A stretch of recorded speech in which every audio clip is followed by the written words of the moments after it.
Macmillan Audio presents Paradise Valley by C.J. Box. Read for you by Christina Delaine.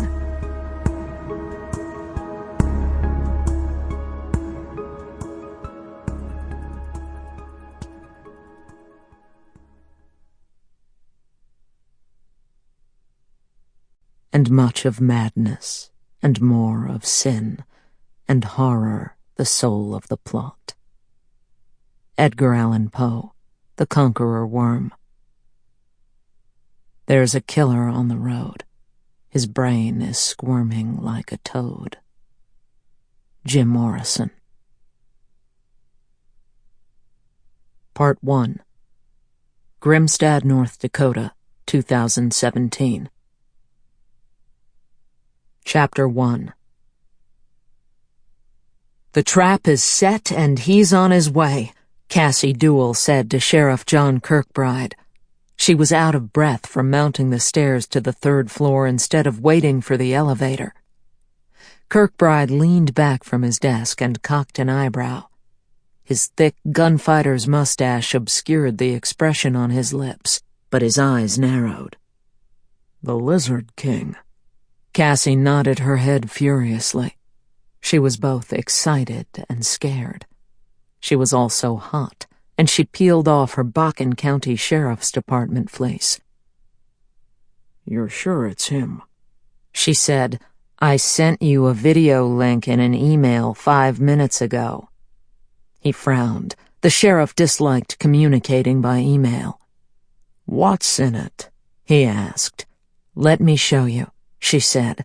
She shed the fleece in a chair and quickly advanced around the desk, and he rolled his chair back to accommodate her. She reached across him to toggle the space key on the keyboard to wake his computer up. She was aware that her hip was pressed against his right shoulder, but she didn't care. Not now. It was Tuesday, September 15th. Cassie had left the first set of footprints in the frost across the still green grass of the law enforcement center that morning. She hadn't even heard the loud honking from a V of geese descending through the river cottonwoods to the Missouri River. All indications were of an early winter. 39-year-old Cassandra Cassie Dewell was the chief investigator for the BCSD, and she knew the sheriff would be in his office early. He always was. Even though he had horses to feed and stalls to clean out, he was at his desk hours before the morning shift showed up. Judy Bannister, Kirkbride's office administrator and the only other female within the agency, hovered just outside the door. Cassie had been 3 years on the job.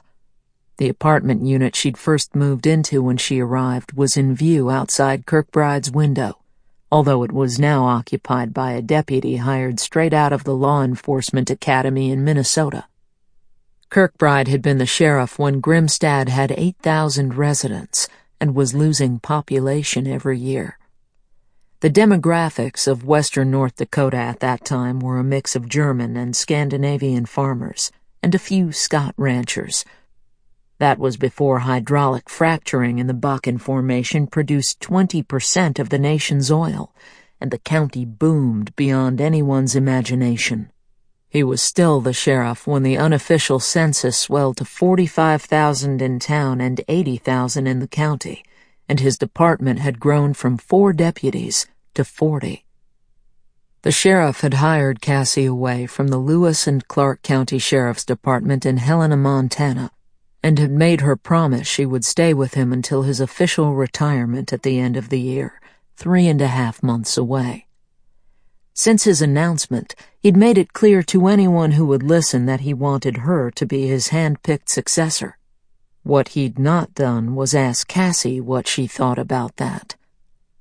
Recently, she'd let her short brown hair grow to her shoulders, and was debating with herself whether to color it to hide the gray strands that seemed to have shown up. Sample complete. Ready to continue?